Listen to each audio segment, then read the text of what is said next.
Hello friends, welcome to my channel. ஈஸியாக சமைக்கலாம் வாங்க. நீங்கள் நம்ம சேனலை இன்னும் சப்ஸ்கிரைப் பண்ணலையா? ப்ளீஸ் சப்ஸ்கிரைப் பட்டனை ப்ரெஸ் பண்ணுங்கள். அது கூட இருக்க பெல் ஐக்கானையும் கிளிக் பண்ணுங்கள். அப்போ தான் நான் போடுற வீடியோஸ் எல்லாம் உங்களுக்கு நோட்டிஃபை ஆகும்.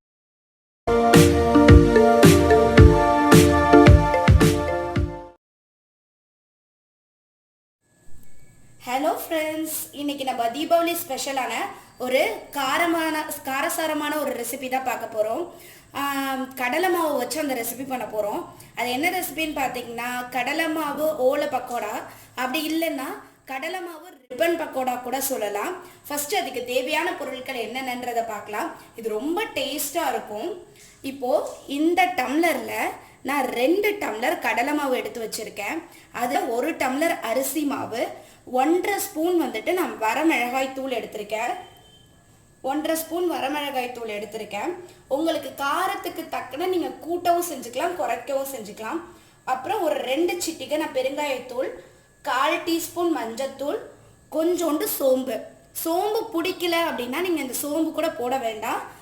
எங்களுக்கு இந்த ஃப்ளேவர் கொஞ்சம் நல்லா இருக்கும் அப்படின்றதுனால நான் சோம்பு போட்டிருக்கேன். கொஞ்சோண்டு உப்பு, பொரிக்கிறதுக்கு எண்ணெய். அதுக்கப்புறமேட்டு இந்த ரிப்பன் பக்கோடா செய்கிறதுக்கு நம்ம அச்சு இருக்குல்ல, இந்த அச்சு எடுத்துக்கோங்க. இந்த அச்சு யூஸ் பண்ணிக்கோங்க ரிப்பன் பக்கோடா செய்கிறதுக்கு. வாங்க ஃபஸ்ட்டு இப்போ எப்படி மாவு தரட்டலான்றதை பார்க்கலாம்.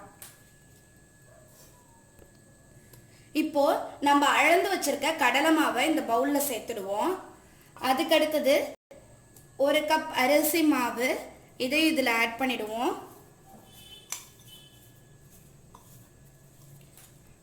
ஆட் பண்ணிவிட்டு கொஞ்சோண்டு உப்பு கொஞ்சமாக சேர்த்துக்குவோம். செக் பண்ணிவிட்டு அப்புறம் வேணால் கூட சேர்த்துக்கலாம். அதுக்கடுத்தது 1/4 டீஸ்பூன் மஞ்சத்தூள் ஆட் பண்ணிக்கோங்க. அதுக்கடுத்தது கொஞ்சோண்டு சோம்புத்தூள் கொஞ்சம்,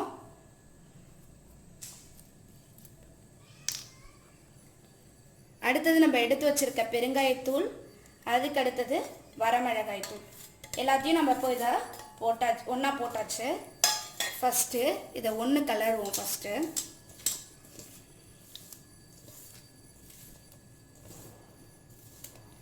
இந்த மாதிரி ஃபஸ்ட்டு எல்லா மாவையும் ஃபஸ்ட்டு ஒன்று சேர கலரிட்டு கொஞ்சம் கொஞ்சமாக தண்ணி ஊற்றணும். இப்போது கொஞ்சமாக மட்டும் தண்ணி ஆட் பண்ணிக்கிறேன். கொஞ்சம் கொஞ்சமாக தெளித்து நீங்கள் பசங்க.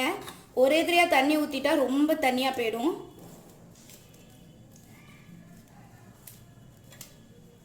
இது ரொம்ப குயிக்காக செஞ்சிடலாம். ரொம்ப ஈஸியான ரெசிபி.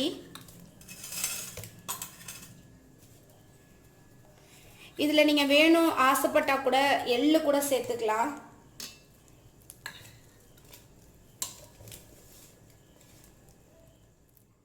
இந்த மாதிரி கன்சிஸ்டன்சியில் மாவை பசைஞ்சு வச்சுக்கோங்க. இப்போ இதுதான் கரெக்டான கன்சிஸ்டன்சி. அப்போ தான் வந்துட்டு மொறுன்னு வரும். நான் மாவை எடுத்து இதில் ஃபில் பண்ணிக்கிறேன், உரலில் ஃபில் பண்ணிக்கிறேன். இப்போ இந்த மாதிரி சுற்றி புளிய வேண்டியதுதான்.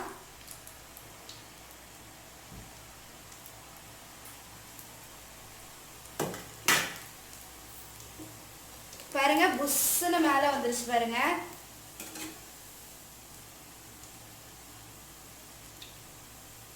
அடுப்பை நல்லா லோ ஃப்ளேம்லேயே வச்சுக்கோங்க. ஒரு 2 நிமிஷம் இப்படி இருக்கட்டும்.